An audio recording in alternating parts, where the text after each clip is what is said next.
नमस्ते दोस्तों, आप सभी का स्वागत है home science classes with Mohini ma'am में। आज की जो क्लास है उसमें टेक्सटाइल के जो प्रश्न होंगे वो होंगे नील ब्लू से प्रश्न होंगे और कुछ प्रश्न जो नील के कम पढ़ रहे थे 25 में, तो हमने कलफ के डाले हैं क्योंकि नील और कलफ दोनों एक ही साथ पढ़े जाते हैं। और कलफ के जो कुछ प्रश्न थे वो हमने इससे पहले वाली जो क्लास ली थी तो उसमें करा दिए थे जब हमने साबुन को पढ़ाया था तब। ठीक है, तो उसमें कुछ प्रश्न रह भी गए थे तो मैंने सोचा वो भी कंप्लीट हो जाएंगे और इसी में वो भी डाल दिए हैं। लेकिन नील के जो प्रश्न हैं और जो इसमें कलफ वाले प्रश्न हैं वो इम्पॉर्टेंट प्रश्न हैं और कलफ से जो प्रश्न पूछे गए हैं उस टाइप के प्रश्न भी हैं इसमें। ठीक है, तो दोनों ही जो एक तो नए प्रश्न मिलेंगे आपको और एक दो आपको ये भी दिखा दूंगी मैं कि इस टाइप के प्रश्न आए हुए भी हैं। ठीक है, तो क्लास को छोड़ना नहीं, पूरी देखिएगा और बस अच्छा लगे तो लाइक शेयर एंड सब्सक्राइब जरूर कर दीजिएगा। तो आज की जो क्लास है कंटिन्यू होती है। यहाँ पर प्रश्न 1 है, नील का प्रयोग किया जाता है। ए है श्वेत सूती वस्त्र पर, बी है लीलन पर, सी है टेरिकॉट पर, डी है उपर्युक्त सभी।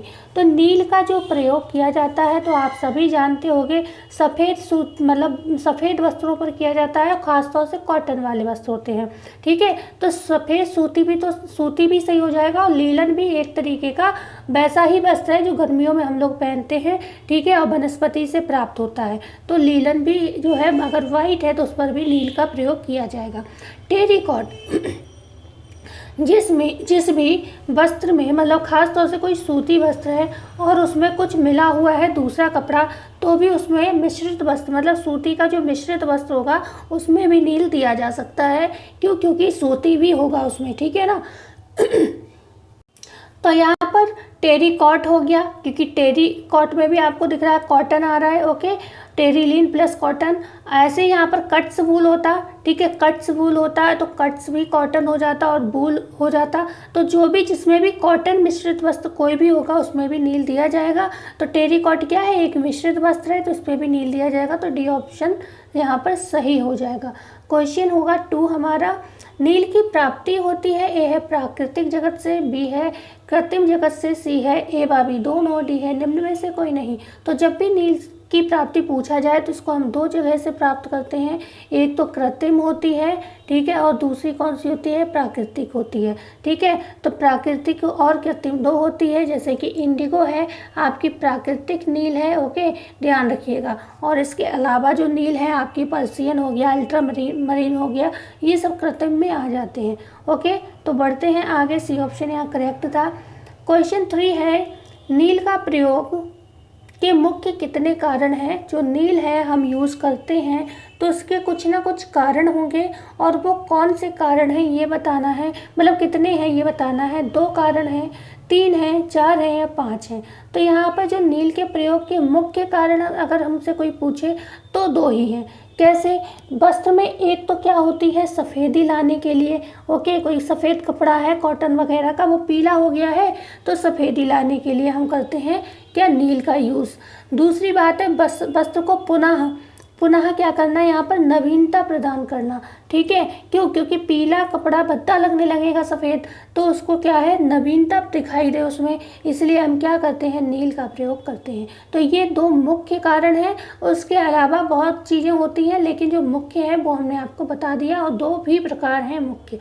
क्वेश्चन 4 है, अल्ट्रा मरीन नील का रंग होता है। ए है जामुनी नीला, बी है नीला, सी है हल्का नीला, डी है उपर्युक्त सभी। तो यहाँ पर आपको बताना है, यहाँ पर आंसर होगा हमारा ए ऑप्शन जामुनी नीला। ठीक है, अल्ट्रा मरीन जो रंग होता है नील का तो वो कौन सा होता है, जामुनी नीला कलर का ये होता है। और किससे निर्मित होता है ये बताऊँ, पूछे कोई अगर तो आप कहोगे किससे, खनिज रंगों से। ठीक है, ये खनिज तत्वों से निर्मित होता है। खनिज तत्वों से निर्मित होता है। मैंने इसलिए देखा नीचे कि कहीं मैंने क्वेश्चन डाल तो नहीं रखा है और फिर मैं आपको आंसर दे दूं। तो ये खनिज तत्वों से निर्मित नील होता है, ये भी आपको याद रखना होगा। ठीक है, खनिज तत्वों से कौन सा वाला, अल्ट्रा मरीन जो है नील होता है वो। ठीक है, बढ़ते हैं आगे।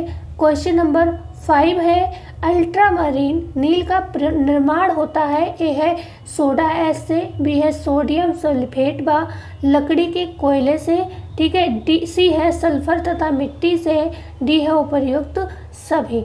तो मैंने क्या कहा, ये खनिज से निर्मित होता है, लेकिन खनिज में भी किस किस से ये आपको बताना है। तो यहाँ पर आपका डी ऑप्शन बिल्कुल सही हो जाएगा। ये सोडा एस से भी बनता है, सोडियम सल्फेट व लकड़ी के कोयले से भी बनता है, और सी ऑप्शन यहाँ पर सल्फर तथा मिट्टी से भी अल्ट्रामरीन नील का जो है निर्माण होता है। ठीक है, मिट्टी मतलब क्ले। ओके, बढ़ते हैं हम आगे। क्वेश्चन है 6, अल्ट्रामरीन के विषय में असत्य कथन आपको पहचानना है। सत्य नहीं पहचानना है, असत्य पहचानना है। ए है जल में ये घुलनशील है, ये बताना है आपको, है या नहीं। बी है ये तली में नहीं बैठती, ये वाला सही है। सी है कपड़ा डालने से पूर्व हिलाना अनिवार्य है इसको। डी है उपर्युक्त सभी। तो यहाँ पर जो आंसर है, यहाँ पर एक गलत बताना है आपको, असत्य पहचानना है।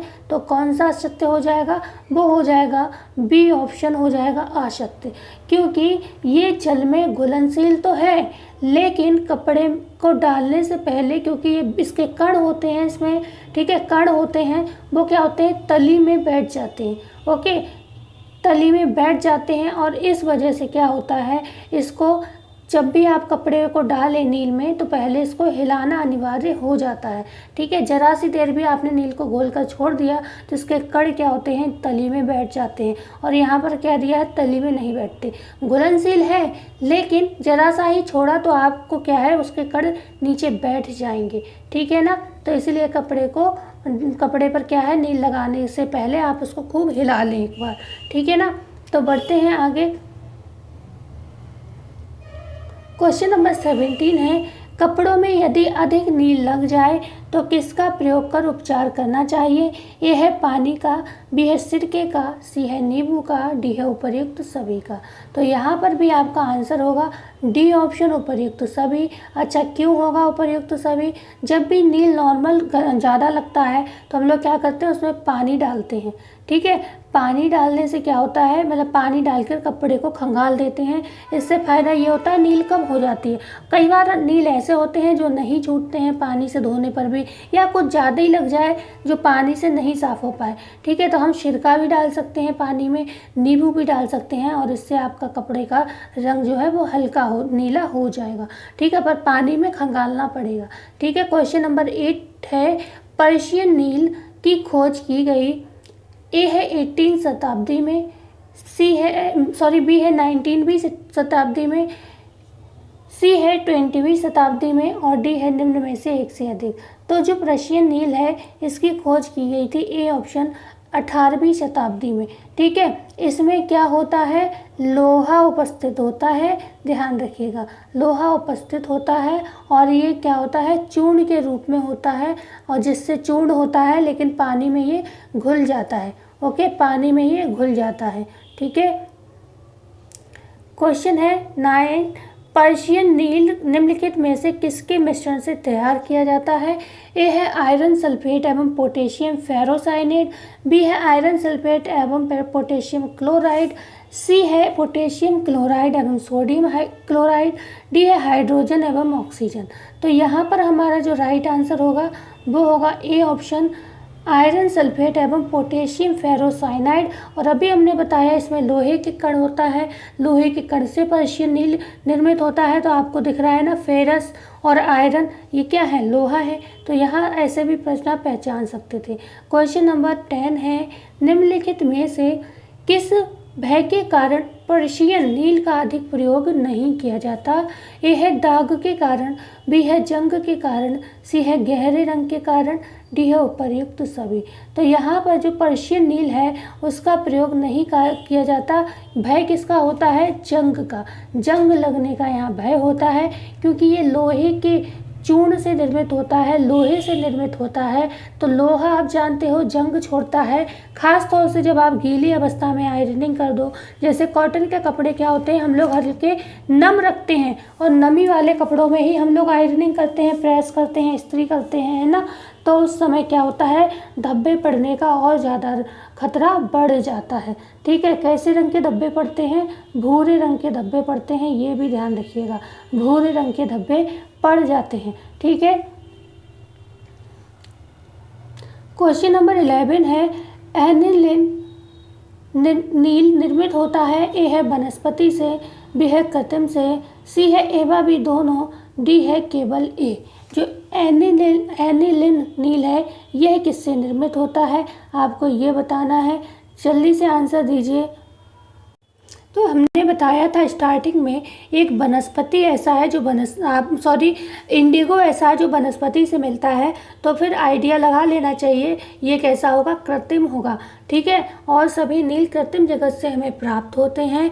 जो एनिलिन नील होता है ये कृत्रिम में भी किससे मिलता है, तो कोलतार से प्राप्त होता है। ध्यान रखिएगा, किससे प्राप्त होता है, कोलतार से प्राप्त होता है। यहीं पर हमने बात की थी अभी जब पर्शियन नील की, तो हमने बताया था ये किसके, लोहे की चूर्ण से प्राप्त होता है। लोहे की चूर्ण से प्राप्त होता है। ठीक है, हालांकि लोहा भी एक तरीके का खनिज ही है, लेकिन अल्ट्रामरीन नील है वो प्रॉपर किससे, वो प्रॉपर खनिज से ही प्राप्त होता है। ठीक है, प्रॉपर खनिज से प्राप्त। अच्छा, लोहा एक धातु भी, खनिज में धातु हो जाती है ना, तो यहाँ पर जो खनिज है, खनिज तत्वों से अल्ट्रामरीन किससे, खनिज से। ठीक है, इंडिगो वनस्पति से, और एनिलिन कोलतार से, और जो अभी मैंने बात की थी पर्शियन की वो लोहा से। तो ये तीनों मतलब ध्यान से कहीं नोट कर लीजिएगा। ओके, बढ़ते हैं आगे। क्वेश्चन नंबर 12 है, इंडिगो नील की प्राप्ति होती है वनस्पति से, नील पौधे की पत्ती से, सी है ए व बी दोनों, डी है उपर्युक्त सभी। तो यहाँ पर वनस्पति तो आपको याद ही हो गया होगा, और नील के पौधे से भी ये प्राप्त होता है। तो आपका सी ऑप्शन बढ़िया से सही हो जाएगा इंडिगो नील के विषय में। ठीक है, क्वेश्चन दिया है, सर्वाधिक लोकप्रिय नील निम्नलिखित में से कौन सा है। ए है एनिलिन, बी है इंडिगो, सी है पर्शियन, डी है अल्ट्रामरीन। तो अभी हम बात करेंगे किसकी, यहाँ पर सबसे बढ़िया आंसर होगा आपका ए ऑप्शन, एनिलिन। एनिलिन जो होता है सर्वाधिक लोकप्रिय है, क्योंकि अब पूरी बात सुनना इसके विषय में, कृत्रिम तो है ही ये, और किससे मिलता है, कोलतार से मिलता है। ठीक है, पूरा याद कर लेना क्योंकि ये इम्पोर्टेंट है। कोलतार से निर्मित होता है, और ये जो होता है कैसा, ये सर्वाधिक घुलनशील होता है। अब आप जानते हो नील वही अच्छा है जो सबसे बढ़िया घुल जाए, है ना, जिसके कण ना रह जाएं, जिससे दाग पड़ने का भय ना रहे। तो यहाँ पर वही बात है कि जो नील है वो सर्वाधिक घुलनशील होना चाहिए। तो वो कौन सा है, एनिलिन है। अब ये सबसे ज़्यादा घुलनशील है, इस कारण और सभी नीलों से, जितने भी नील हैं इससे पहले हमने पढ़े, उनसे सबसे ज़्यादा ये लोकप्रिय है, क्योंकि श्रोता जो जनता होती है वो इन्हें पसंद करती है। ठीक है, किसे, एनिलिन नील को। आसानी से घुल जाता है, कोई भी धब्बा नहीं पड़ता है, आसानी से लग जाता है, ये वाली चीज़ इसमें हो जाती है। ठीक है, ओके। क्वेश्चन नंबर 14 है,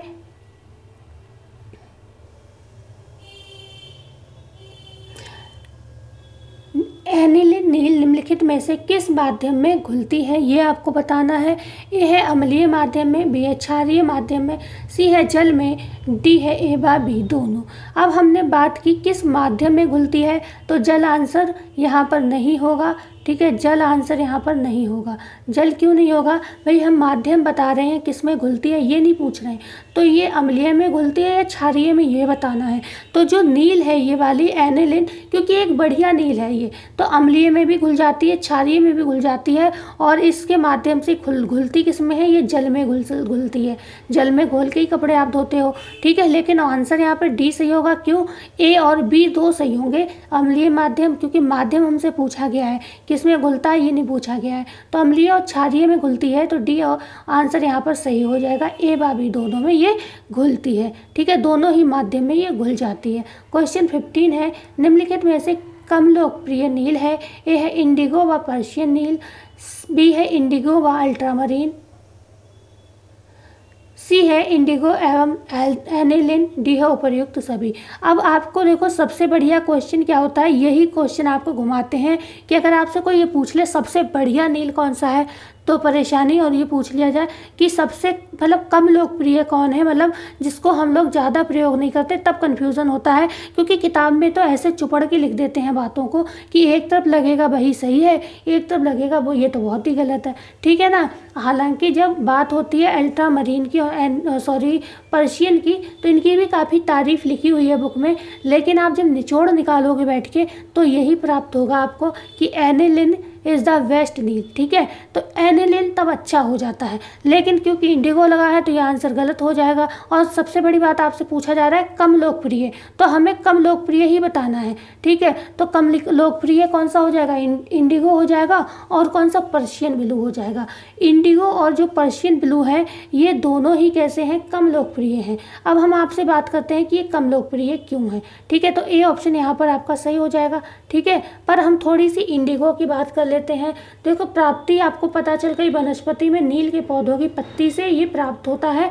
रंग इसका अगर पूछा जाए तो रंग इसका कैसा होता है, कम नीला होता है, मतलब कलर ही लाइट है इसका। एक तो सबसे बड़ी खराबी यही है कि बहुत ही कम नीला होता है और मंद सा होता है। अब मंद चीज़ आप जानते हो, हमें कपड़े पे लानी है चमक, मंद का मतलब है वो चीज़ भद्दा कलर है कोई, ठीक है। तो इस वजह से ये कम लोकप्रिय है। और ये क्या होता है, कृत्रिम की अपेक्षा क्या होता है, ये बहुत महंगी पड़ती है। अब एक तो रंग अच्छा नहीं, भद्दा भी लग रहा है, मंद है, तो फिर आदमी क्यों खरीदेगा इसे। दूसरी बात है, सबसे बड़ी बात है, महंगा भी बहुत है, तो भाई कोई पागल ही होगा जो इसे लेगा, तो इसलिए ये लोकप्रिय नहीं है, ठीक है। रीजन आपको पता चल गया। बात कर लेते हैं थोड़ा सा किसकी, बात कर लेते हैं, इसमें बचा है पर्शियन ब्लू।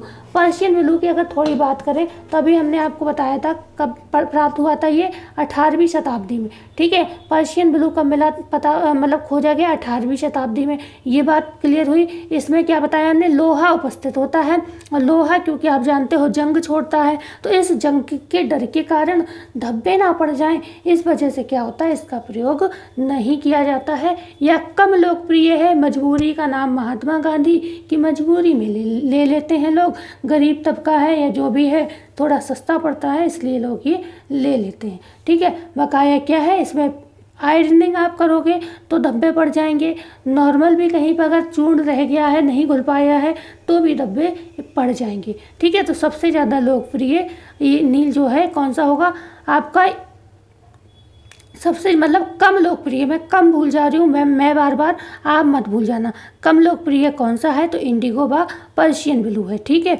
कम लोकप्रिय का मतलब है जिसका प्रयोग हम ज़्यादा नहीं करते हैं। और आपसे अच्छा पूछा तो कौन सा आंसर करोगे, एनिलिन।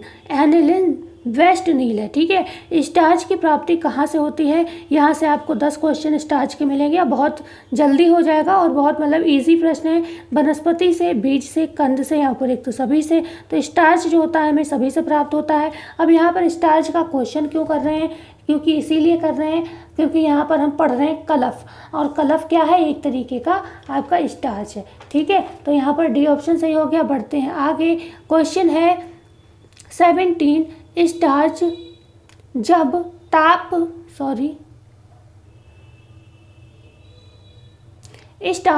जब ताप एवं जल के संपर्क में आता है तो फूलकर पारदर्शी हो जाता है, अल्प पारदर्शी हो जाता है, सी है कड़ा हो जाता है, डी है उपर्युक्त सभी। तो स्टार्च जो होता है कभी भी हम पकाते हैं, आप देखते हो चावल वगैरह आपने पकाते हुए देखा होगा, चावल में क्या होता है, स्टार्च होता है, तो वो मुलायम हो जाता है, सॉफ्ट हो जाता है, ठीक है। लेकिन पूरा ट्रांसपेरेंट नहीं होता है कि आप बिल्कुल आर पार देख लो, लेकिन आप ये भी नहीं कह सकते ये पारदर्शी नहीं होता, तो ये अल्प पारदर्शी होता है, ठीक है। भाई चावल मोटा है इसलिए आर पार नहीं दिख रहा है, लेकिन जब अगर उसकी बहुत पतली लेयर आप बना लोगे तो कहीं ना कहीं हल्की ट्रांसपेरेंसी आपको वहाँ पर नजर आएगी, तो ये अल्प पारदर्शी होता है। बकाया अगर आपसे पूछा जाए किस चीज़ का स्टार्च प्रयोग करते हैं, तो चावल है, गेहूं है, मकई है, आलू है, ये सारे स्टार्च यूज़ किए जाते हैं। आलू है, ओके, आलू है, शकरकंद है, टेपियोका है,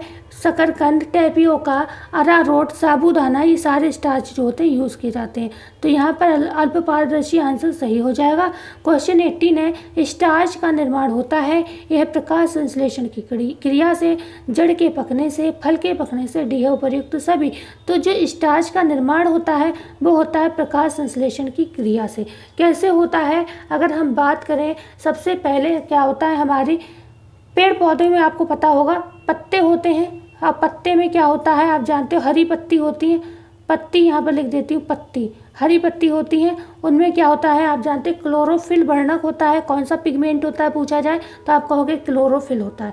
क्लोरोफिल का निर्माण कैसे होता है तो आपको पता है सूर्य की किरणें होती हैं, प्लस क्या होता है वायु से संपर्क होता है। भाई सूर्य की किरणें, वायु से संपर्क, और प्लस क्या चाहिए आपको CO2 चाहिए, मतलब कार्बन डाइऑक्साइड जो हम लोग रिलीज़ करते हैं वो होनी चाहिए। अब यहाँ पर क्या होगा, जल कहाँ से लेगा, जो ज़मीन होती है, धरती होती है, वहाँ से जल होगा। ठीक है, जल लेंगे पेड़ पौधे। ठीक है, और इस तरीके से आपके जाके क्या होगा, प्रतिक्रिया होती है, फिर वहाँ पर पूरा कार्बोज ऑक्सीजन में जो मतलब होता है फोटोसिंथेसिस वाला प्रोसेस होगा पूरा, और आपके लिए क्या है इसमें स्टार्च बन जाएगा। ठीक है, तो आपको प्रकाश संश्लेषण की क्रिया से ही आपको पता है क्लोरोफिल प्राप्त होता है। और क्लोरोफिल जो होता है, मतलब ये सारा जो फोटोसिंथेसिस का प्रोसेस क्लोरोफिल के लिए जैसे वर्क करता है, ठीक उसी तरीके से स्टार्च के निर्माण में भी प्रकाश संश्लेषण क्रिया जो होती है वर्क करती है। सेम प्रोसेस रहता है। क्लोरोफिल में सूर्य, वायु, CO2, जल, ये सब चाहिए होते हैं। ठीक है, और ठीक ऐसे ही आपको स्टार्च के निर्माण में भी वही सारी चीज़ें आपको यहाँ पर चाहिए होती हैं, पर यहाँ पर भी क्लोरोफिल चाहिए होता है। ठीक है, पहले क्लोरोफिल होगा। वही पेड़ पत्तों में तो क्लोरोफिल के निर्माण के लिए आपके लिए फोटोसिंथेसिस होता है, लेकिन यहाँ पर स्टार्च के निर्माण में क्लोरोफिल का होना भी अनिवार्य होता है। ठीक है, क्वेश्चन नंबर 19, निम्नलिखित में से सबसे अच्छा उपयोगी स्टार्च कौन सा होगा। ए है गेहूं का, बी है चावल का, सी है मकई का, डी है अरारोट का। तो अगर सबसे अच्छा स्टार्च आपसे पूछा जाए कौन सा है तो वो हो जाएगा किसका, चावल का। बी ऑप्शन जो है आपका सही हो जाएगा। सबसे अच्छा स्टार्च माना जाता है चावल का। क्यों, क्योंकि जो गेहूं होते हैं उसके कण कैसे होते हैं, बड़े होते हैं। कण कैसे होते हैं, बड़े होते हैं। और चावल के कैसे होते हैं, छोटे होते हैं। चावल के कैसे होते हैं, छोटे कण होते हैं। तो ये सबसे बड़ा डिफरेंस यहाँ पर हो जाता है। स्टार्च जो है इसलिए चावल का अच्छा माना जाता है। ठीक है ना, सूक्ष्म भी होता है, छोटा भी होता है, मतलब छोटा है, सूक्ष्म है, तो बात ही की है। ठीक है, तो चावल का बी ऑप्शन सही होगा। क्वेश्चन नंबर 20 है, चावल का स्टार्च लगी वस्त्र में ताजगी व चमक व नवीनता लाने के लिए मिलाया जाता है। बोरिक पाउडर, मोम, सी है ए व बी दोनों, डी है केवल ए। जब भी हमें क्या है चमक लानी है और हमने चावल का स्टार्च यूज़ की मतलब लगाया है, तो अगर चमक में कोई कमी लग रही है, आपको वस्त्र नया नहीं लग रहा है, तो आप क्या करो, जब भी चावल का स्टार्च लगाओ कपड़े पर तो उसमें बोरिक पाउडर और मोम डाल लो, जिससे बहुत बढ़िया वस्त्र पर चमक आती है। सी ऑप्शन सही हो जाएगा। खासतौर से बोरिक पाउडर का यूज़ बहुत अच्छा है। क्वेश्चन नंबर 21 है, गोंद का कलप लगाया जाता है गहरी सूती साड़ी में, रेशमी साड़ी में, जरी की साड़ी में, डी है उपर्युक्त सभी। ठीक है, तो यहाँ पर डी ऑप्शन सही होगा। और ये वाला प्रश्न बहुत पूछा जाता है कि रेशमी वस्त्रों में किसका प्रयोग करके मतलब कलप किया जाता है, तो गोंद का प्रयोग करके। ठीक है, और गहरे रंग की सूती साड़ी है तब भी आप गोंद का प्रयोग कर सकते हो, क्योंकि रंग जो है नॉर्मल किसी भी स्टार्च से जाने का डर रहता है, लेकिन रंग गोंद से जो है रंग नहीं जाता। रेशमी साड़ियाँ भी आपको पता ही है, और जरी की साड़ियाँ जो होती हैं ये सभी क्या होती हैं, आपको गोंद के कलप से करनी चाहिए कलप। ठीक है, गोंद का कलप इनके लिए अच्छा होता है।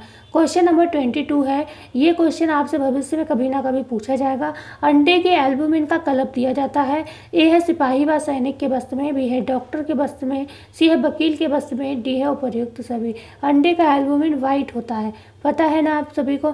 लेकिन यहाँ पर अगर बात की जाए कलप किसको दिया जाएगा, तो सिपाही व सैनिक के जो वस्त्र होते हैं, खासतौर से जब परेड वगैरह होती है तो उस समय क्या होता है, सिपाही के जो सैनिक के जो कपड़े होते हैं वो एल्बुमिन से ही वाइट करते हैं धोबी लोग। ठीक है, कि वो कलफ देते हैं, उससे क्या कड़कपन अच्छा आ जाता है, आयरनिंग बहुत अच्छी आती है, क्रीज बहुत अच्छी बनती है, ये फ़ायदे हो जाते हैं। इसलिए अंडे का एल्बुमिन फ़ायदेमंद माना जाता है कपड़ों के लिए, खासतौर से आर्मी और पुलिस वालों के लिए। क्वेश्चन 23 है, टैपियोका पाया जाता है उत्तर प्रदेश में, दक्षिण भारत में, बांग्लादेश में, मध्य प्रदेश में। तो इनके विषय में बहुत डीपली पढ़ने की जरूरत नहीं है, क्योंकि इसके कलप ज़्यादा प्रयोग नहीं किए जाते हैं, पर यह है कि ये जगह पूछी जा सकती है। तो टैपियोका दक्षिण भारत में ज़्यादा होता है, तो जाहिर सी बात है कलप भी वहाँ ज़्यादा इसका यूज़ किया जाता होगा। लेकिन जो टैपियोका है इसका कलर जो है मतलब बहुत ज़्यादा प्रयोग नहीं किया जाता है। जैसे आलू का कलफ होता है ना, उसमें भी मेहनत बहुत लगती है, कड़े होते हैं उसके भी स्टार्च, तो इसी तरीके से इसके स्टार्च भी कड़े होते हैं और इसीलिए बहुत ज़्यादा प्रयोग इसका नहीं किया जाता। क्वेश्चन नंबर 24 है, आलू का स्टार्च होता है कड़ा, मुलायम, महंगा, डी है उपर्युक्त सभी। तो अभी हमने बताया आलू का स्टार्च कैसा होता है, आलू का स्टार्च होता है कड़ा, और इस वजह से इसमें क्या है, मेहनत बहुत लगती है, मेहनत भी बहुत लगती है। अब जब कड़ा भी है, मेहनत भी लग रही है, तो हम क्यों इसका प्रयोग करें, इससे अच्छा है हम कोई और स्टार्च चावल वगैरह यूज़ कर लें। तो इसलिए यहाँ पर यह आंसर जो है ए वाला सही होगा, इसीलिए हम आलू के स्टार्च का प्रयोग नहीं करते।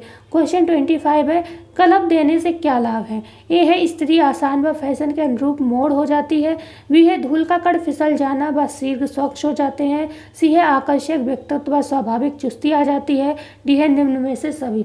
तो हम कलप देते हैं, क्यों देते हैं, एक तो जो वस्त्र होते हैं कड़े हो जाते हैं, और कड़े होने से क्या है, स्त्री जो प्रेस होती है वो आराम से आप कर सकते हो और आराम से फैशन के अनुरूप कपड़े को मोड़ सकते हो। ठीक है, कोई भी आप रूप कपड़े को दे सकते हो मोड़कर, कड़ा वस्त्र जो होता है वैसा मुड़ जाएगा। ठीक है, और स्त्री होने से दबाव पड़ेगा गरम, वो भी तब और ज़्यादा अच्छे से सेट हो जाएगा। ठीक है, धूल इस पर बहुत जल्दी फिसल जाती है, टिकती नहीं है धूल, क्योंकि चिकना कपड़ा होता है, धूल गिरती है वो फिसल जाती है, इस वजह से कपड़ा गंदा नहीं होता है, और गंदा नहीं होता तो धोते समय जल्दी ही साफ़ हो जाता है, क्योंकि गंदा है ही नहीं ज़्यादा। ठीक है, जल्दी ही स्वच्छ साफ़ हो जाता है, और जो उसमें क्या होती है, चमक व उज्ज्वलता आ जाती है, ये भी ध्यान रखिएगा। इस वजह से भी हम कलप लगाते हैं, ये भी फायदा है, लाभ है। आकर्षक व्यक्तित्व व स्वाभाविक चुस्ती, जो भी व्यक्ति पहनता है कलप लगे हुए कपड़े तो उसका व्यक्तित्व जो है आकर्षक लगता है, वो स्वाभाविक रूप से चुस्त पुस्त मतलब फुर्तीला और चुस्ती वाला दिखता है। तो यहाँ पर आपका डी ऑप्शन सही हो जाएगा। ठीक है, आज की क्लास कैसी लगी हमें बताना नहीं भूलिएगा। अच्छा, हानियाँ मैं ऐसे बता देती हूँ, हानि भी है जैसे फफूंद को लग जाना, ओके, कीड़े का लग जाना, ओके, कीड़े का लग जाना, जीवाणु का लग जाना, ये क्या है, इनकी हानियाँ हैं, इन्हें भी ध्यान रखिएगा, ये हानियाँ होती हैं। ठीक है, दूसरा क्या हानि होती है, एक हानि और है, ज़्यादा नहीं है, एक और है, जो हवा का आवागमन नहीं हो पाता है, इसी वजह से ये फफूंद वगैरह लगती, कीड़े वगैरह लगते हैं। और दूसरी, हवा का आवागमन नहीं होता है तो जो भी व्यक्ति पहनता है उसे इरिटेशन रहता है, थोड़ा गर्मी में ज़्यादा गर्मी लगेगी, त्वचा पर एक कड़ेपन का एहसास रहता है 24 घंटे, चीज़ ऐसा नहीं लगता। साड़ी वाड़ी हम लोग पहनते हैं तो स्मार्टनेस तो आती है, लेकिन थोड़ा फील होता है कि हाँ कोई भी चीज़ ऐसा है कि सीधी सीधी टांग रखी है शरीर पर, ऐसा मैंने भी फील किया है साड़ी पहनती हूँ खासतौर से जब। तो ठीक है, तो क्लास कैसी लगी ना बताना भूलिएगा, अच्छी लगी हो तो लाइक कर दीजिएगा, सब्सक्राइब कर दीजिएगा और शेयर भी ज़रूर करिएगा। मिलते हैं इसी वीडियो में, जब तक के लिए धन्यवाद।